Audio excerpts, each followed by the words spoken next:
to work.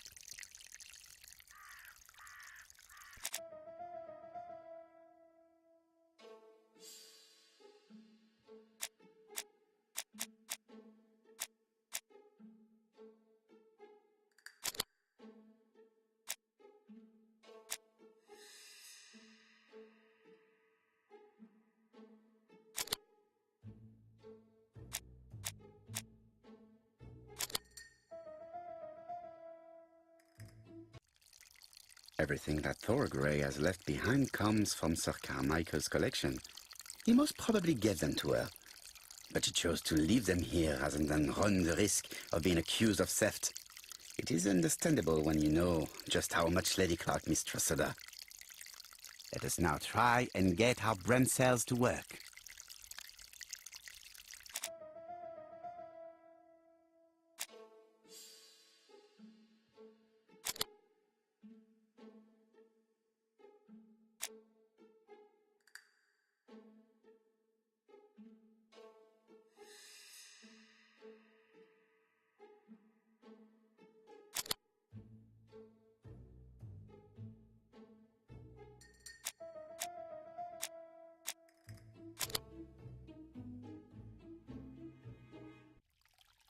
Thorgray had no reason to kill someone who only had few months left to live. The poison she ordered was for rats. The gardener must have made good use of it, considering the stinking remains on the path, not far from the property. I've finished here. I must put the skeleton key back and inform Hastings that I'm returning to London.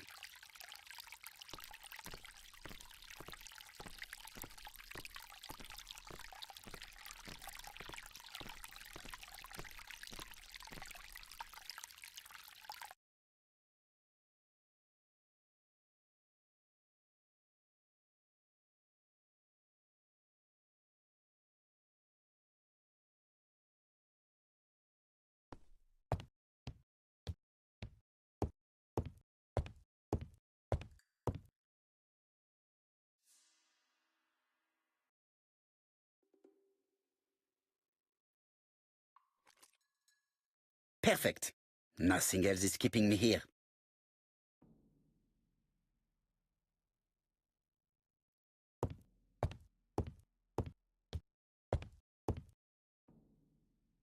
Hello, Hastings.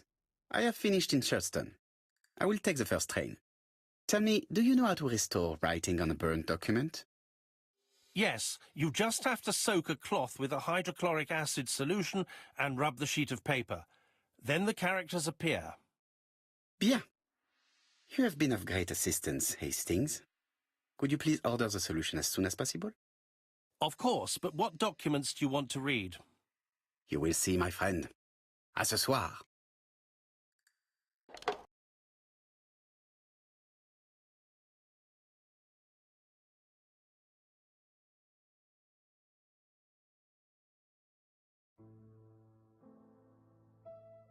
Donald Fraser is here.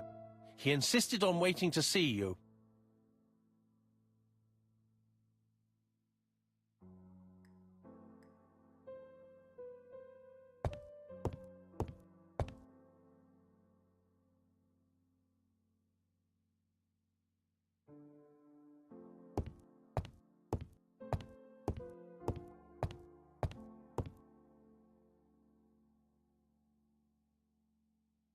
This man is tired.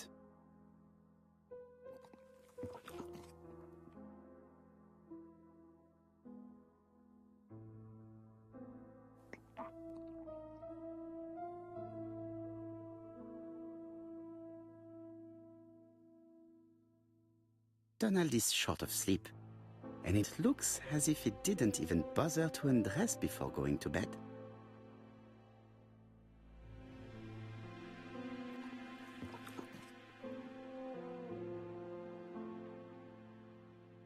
Mr. Poirot, I don't know why I'm here.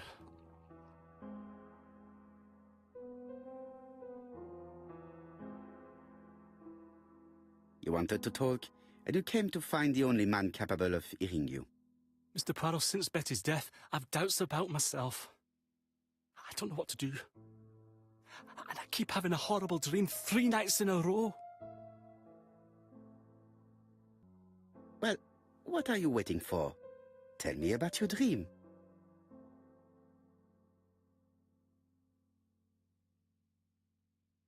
It's always the same. I'm on the beach with Betty. I grab her round the throat, and I squeeze, and squeeze until she's dead. Her head falls back, and I see that it's no longer Betty. It's Megan's face.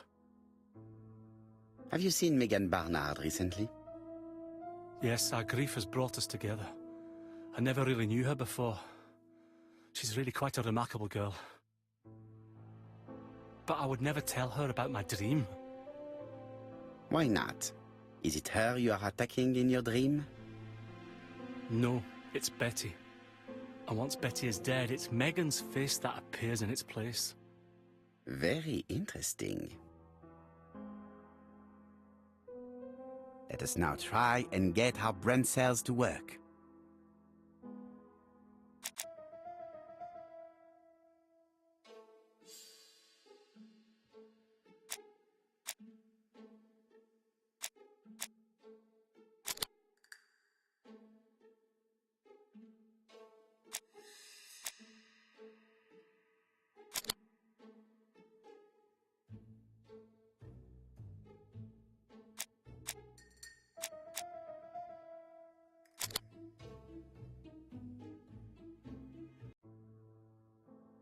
Mr. Fraser, I think that the real meaning of this dream is that you are in love with Megan Barnard.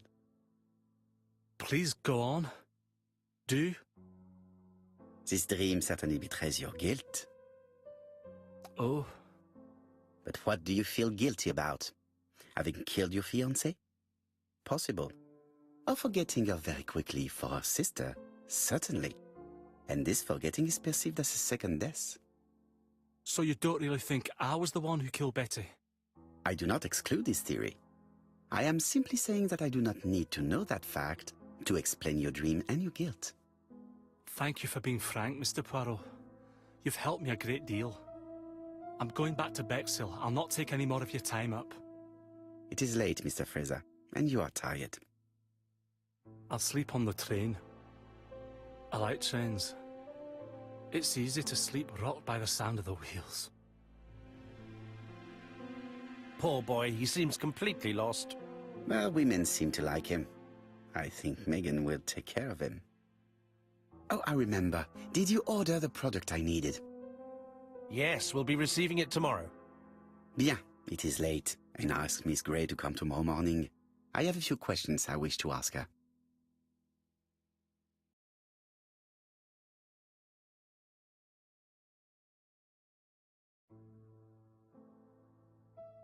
Mademoiselle, I asked you here in order to answer a very important question. Am I right in thinking you said that you did not speak to anyone on the day Sir Carmichael was murdered? It's the absolute truth. Yet, Lady Clark maintained that she saw you talking to a stranger on the front doorstep. Really? She must have been mistaken. Oh, I remember now. I'd forgotten all about it, but it wasn't important. It was just a salesman. One of those traders who sell stockings from door to door. Can you describe him to me? Medium size, glasses, dark suit, and a felt hat. Not the sort of man you notice. Completely harmless. That's why I forgot all about him. Nothing else? He was very hesitant and shy. Usually door-to-door salesmen are very confident, but he wasn't. You did not leave Churston willingly, I believe. I don't wish to lie. Lady Clark did not appreciate my presence. And Franklin could not go against the wishes of a sick lady. He is a good man, and he worries a great deal about his sister-in-law. I noticed that you left some personal belongings behind at Churston. Are you planning on returning to Churston? Who knows what the future holds? Bien. I must ask you one last question. Please reply frankly with either yes or no. If Lady Clark had died, would you have agreed to marry Sir Carmichael if he'd asked you? How dare you ask such a question? Sir Carmichael treated me just like his daughter. And all that I ever felt him was affection and gratitude, nothing else. Thank you, mademoiselle. I will not keep you any longer. I met Thora Grey on the stairs. Her cheeks were ablaze, and she appeared to be deeply hurt. Poirot, have you offended the poor girl again? Do you have good reasons for accusing her? I accused her of nothing, Hastings. I simply asked her an important question she did not answer. Let us see if we can answer it for her. Let us now try and get our brain cells to work.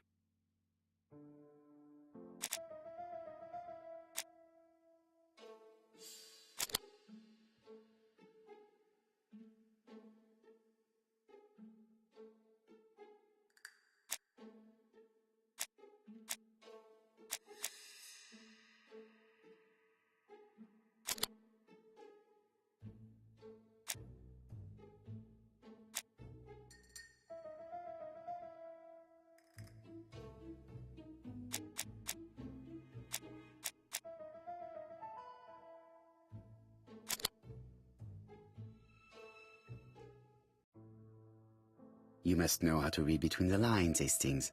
When Sir Carmichael refers to paternal affection, he is lying to himself. Read this engraving on the brooch. A dark dragon for an angel with glossy hair. These are the words of a lover, not a father. Lady Clark was not wrong. What if Sir Carmichael had fallen in love with his secretary? That doesn't mean that she forced him to do so. True, there are extenuating circumstances. She is a penniless orphan. But she is calculating. Just look how she avoided it when asked if she would have married Clark. I see. You think she seduced Sir Carmichael for her own gain, and that now she is doing the same with his brother. Poirot, your world is a very dark place. Do not get carried away, mon ami. We have another more important matter to settle. Really? Yes, would you believe that Miss Grey taught me something new? Let us now try and get our brain cells to work.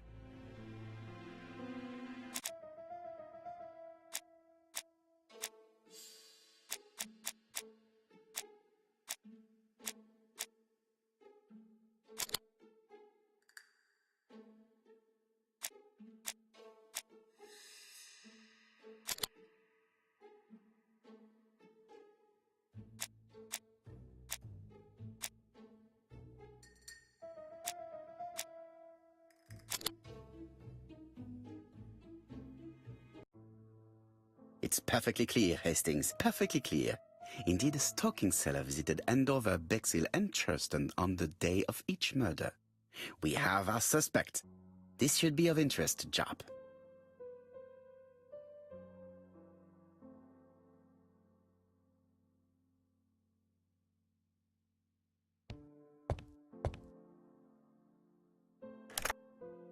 Chief Inspector, we are looking for a stalking salesman.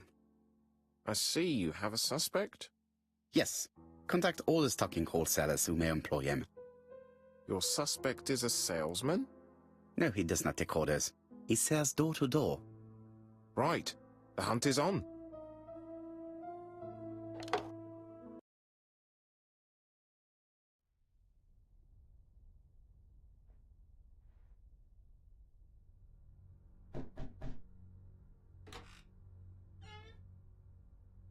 Are you leaving, Mr. Cust?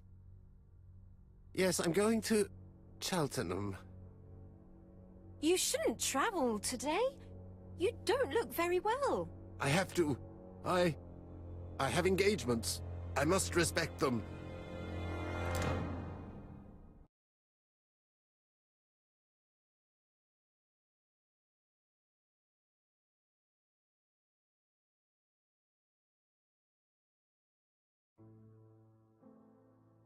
Can you get the post, Hastings? And why don't you go and get it yourself? Très bien.